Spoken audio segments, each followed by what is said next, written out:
उत्तर प्रदेश माध्यमिक शिक्षा परिषद कक्षा 9 विषय संस्कृत के अंतर्गत निर्धारित पाठ्य पुस्तक संस्कृत गद्य भारती के प्रथम 3 निर्धारित पाठ संपन्न हो चुके हैं। अगला पाठ आरंभ हो रहा है। अष्टमः पाठः, जो कि वर्तमान पाठ्यक्रम में चतुर्थ पाठ है। विश्वबंधुत्व संदेष्टा रविदासः, विश्व बंधुत्व के संदेश देने वाले रविदास। परम उपासकस्य रामानंदस्य 12 शिष्या आसन इति वर्णिते। ऐसा कहा जाता है कि परम उपासक रामानंद के 12 शिष्य थे। तेषु शिष्येषु रविदासो लोके रविदास इति संज्ञया ख्याता एकः शिष्य आसीत् इति उच्यते। ऐसा कहा जाता है कि उन शिष्यों में रविदास लोक में रविदास नाम से प्रख्यात रविदास नामक एक शिष्य था। रविदासस्य जन्म काश्यां मांडुरी नाम्नि मडुवाडीह ग्रामे। रविदास का जन्म काशी में मांडुर, इसको लोक भाषा में मऊवाडीह कहा जाता है, उस ग्राम में 1 उत्तर 1414 वैक्रमाब्दे अर्थात 1471 विक्रमी में माघ मासस्य पूर्णिमायां तिथौ माघ मास की पूर्णिमा की तिथि को रविवासरे अभवत, रविवार को हुआ था। रविवासरे तस्य जन्म इति हेतोः, रविवार को उनका जन्म हुआ, इस कारण से रविदास इति नाम जात्यम अनुमीयते, अतः उनका नाम रविदास हुआ, ऐसा अनुमान किया जाता है। पंचदश्यां शताब्दौ भारतीय जनजीवनम् अतीव क्लेशक्लिष्टम् आसीत्। 15वीं शताब्दी में भारतीय जनजीवन अत्यंत क्लेश और कष्टों से परिपूर्ण था।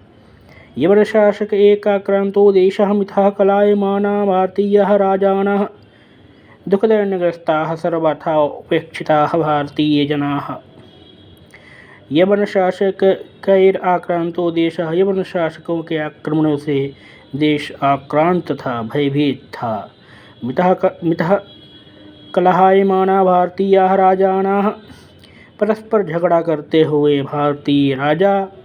दुःखदैन्यग्रस्ताः सर्वथा उपेक्षिताः भारतीय जनाः, दुःखदैन्य से ग्रस्त और सर्वथा उपेक्षित भारतीय जनता। विविध धर्म अनुयायीष प्रवृत्तो विद्वेष, विभिन्न धर्मों के अनुयायियों में व्याप्त विद्वेष। जाति वर्णेषु विभक्तो भारतीय समाज, जातियों वर्णों में विभाजित भारतीय समाज।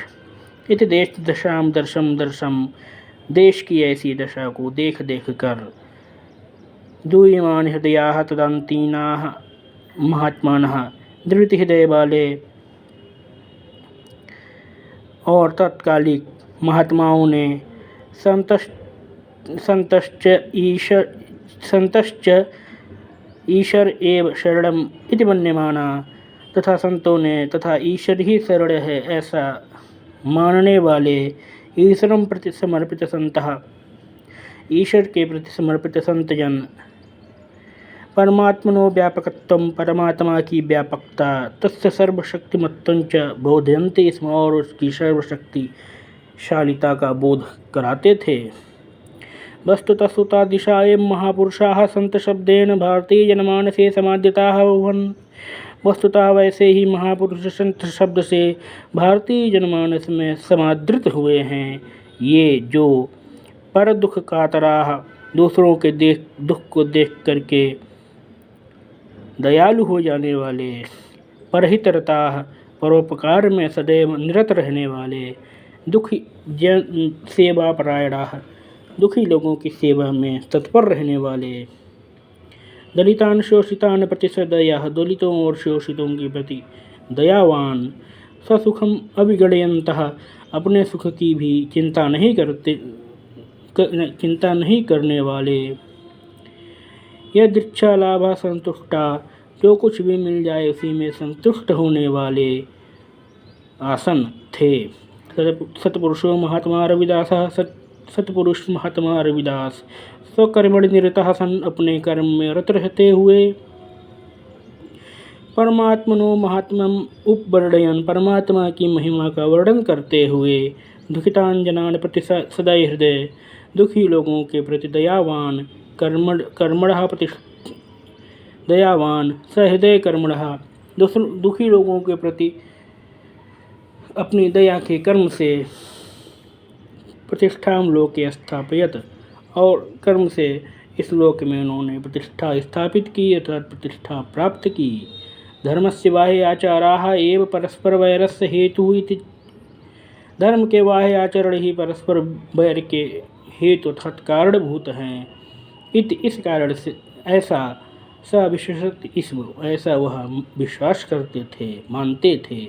अतो बाह्य आचारान परिहायतः, बाह्य आचरणों को त्याग करके धर्माचरण विधेयम, धर्माचरण करना चाहिए। गंगा स्नानात् शरीर शुद्धि अपेक्षया, गंगा में स्नान करके शरीर की शुद्धि की अपेक्षा मनसः शुद्धिरावश्यकी इति तेन उक्तम, मन की अर्थात मानसिक शुद्धि आवश्यक है, ऐसा उन्होंने कहा। पूते तु मनसि काष्ठस्थाल्यामेव गंगा इति तस्यैव उक्तिः प्रसिद्धा एव अस्ति।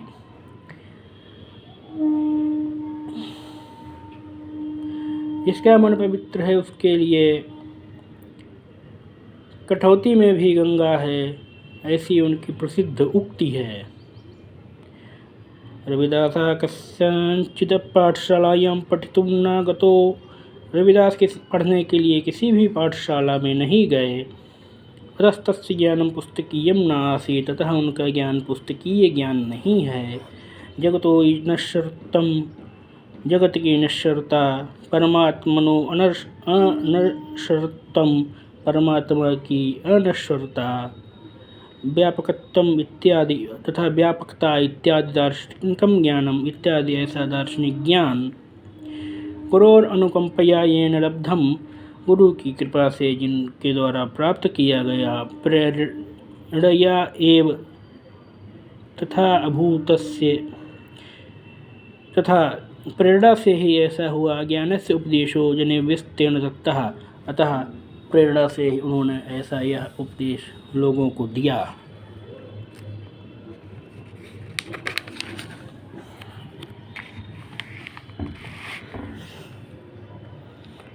सह तपस्तुम गहनम वनम न जगाम, वह तपस्या करने के लिए किसी गहन जंगल में नहीं गए।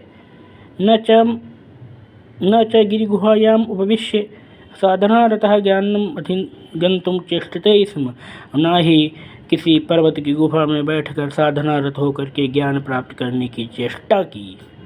वीतराग भय क्रोधो वसौ जगति निवसन अपि, राग भय क्रोध आदि से मुक्त इन्होंने जगत में निवास करते हुए भी जगतः बंधनात् पद्मपत्रं विमुक्तः व्यवहरति स्म, जगत के बंधनों से कमल जल में स्थित कमल के पत्ते के समान मुक्त होकर के व्यवहार किया।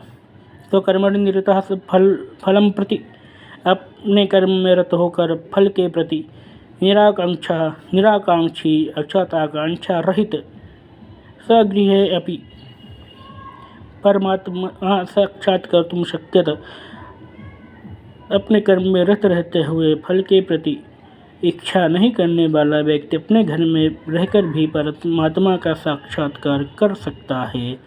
इति रविदास प्रत्येत, ऐसी रविदास की अवधारणा है। अतो विभिन्न उपासना स्थलेषु वनेषु रहसिवा ईश्वर अनुसंधान अपेक्षया, अतः विभिन्न उपासना स्थलों वनों और वनों में अथवा एकांत में ईश्वर अनुसंधान की अपेक्षा सहृदय एव अनुसंधातुम उचितुम, अपने हृदय में ही ईश्वर की खोज करना उचित है। ईश्वर प्राप्त अहंकार एवं बाधको अस्ति, ईश्वर की प्राप्ति में अहंकार ही बाधक है। अहम इदम करोमि, मैं यह करता हूँ, मम इदम यह मेरा है, इति बोधा भ्रमात्मक, ऐसा ज्ञान भ्रामक है। भ्रमम अपहाय एव ईश्वर प्राप्ति ही संभवा, भ्रम को हटा करके ही ईश्वर की प्राप्ति संभव है। रविदास स्वरचिते पद्ये गायति, रविदास अपने रचित पद में गाते हैं। यदा हम अस्मि तदा तुम नासि, जब मैं हूँ तब तुम नहीं, यदा तुम तदा अहम नास्मि, जब तुम हो तब मैं नहीं। रविदासः कबीरदासो नानकदेव प्रभृतयः संतो महात्मानः निर्गुणम् ईश्वरमेव गायन्ति स्म। रविदास, कबीरदास और नानक देव प्रभृति संत महात्मा निर्गुण ईश्वर का ही गुणगान करते थे, परंतु सगुण संप्रदाय अवलंबिनः प्रतिविद्वेषणो नासन्। परंतु सद्गुण संप्रदाय के अनुयायियों के प्रति उनके मन में कोई द्वेष नहीं था। तैः रचितेषु पदेषु यत्र तत्र भक्तिभावस्य तत्त्वम् अवलोक्यते। उनके द्वारा रचित पदों में यत्र तत्र भक्तिभाव का भी तत्व दिखाई देता है। निराकार ब्रह्मणः गहनभूतेषु विस्तृते साक्षात्कार विचार नभसि विचरण अपि रविदासः। निराकार ब्रह्म के गहनभूत सुविस्तृत साक्षात्कार विचार रूपी नभ में विचरण करते हुए भी रविदास पृथ्वीतले विद्यमानेषु दुःखितेषु दरिद्रेषु दलितेषु च सुतरां रमते स्म। पृथ्वी तल पर विद्यमान दुखी, दरिद्र और दलितों में बहुत रमण करते थे, अर्थात उनकी बहुत चिंता किया करते थे। स दलितेषु दीनेषु दरिद्रेषु ईश्वरम् अपश्यत। उन्होंने दलितों, दीनों और दरिद्रों में ही ईश्वर को देखा।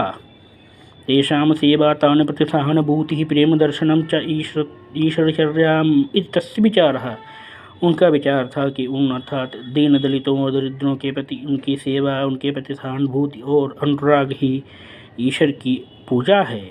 सामाजिक वैषम्यम न वास्तविकम। सामाजिक विषमता वास्तविक नहीं। प्रत्युत परमात्मना सर्वे समाना एव रचिताः। अपितु परमात्मा के द्वारा सभी लोग समान रूप से रचित हैं, निर्मित हैं। सर्वे च तस्य ईश्वरस्य सन्तयो। सभी प्राणी उसी ईश्वर के संतान हैं। अतः परस्परम बान्धवाः। अतः परस्पर भाई हैं। मनुष्येषु तर्मिथा कथम वैरभावः। मनुष्यों में परस्पर वैरभाव किस लिए है। इत्थम समत्वस्य बंधुतायाश्चोपदेशम जनेभ्यो ददात। इस प्रकार से उन्होंने समानता और बंधुत्व का उपदेश लोगों को दिया। जाति वर्ण संप्रदाय आदि भेदा अपनुरचिता। जाति वर्ण संप्रदाय आदि के भेद भी मानव द्वारा रचित हैं। परमात्मनः इच्छा प्रतिकूलम तथा परमात्मा की इच्छा के विरुद्ध हैं। इत्थम रविदासेन मनुष्य जातौ। इस प्रकार से रविदास के द्वारा मनुष्य मानव जाति में स्पृष्ट अस्पृष्ट आदि दोषाणाम, छुआछूत आदि दोषों का, उच्च भेदानाम, ऊंच नीच के भेदों का अति तीव्र श्रेण विरोध कृतः। अति तीव्र स्वर से विरोध किया गया। हरि भजति स हरिर्भवति।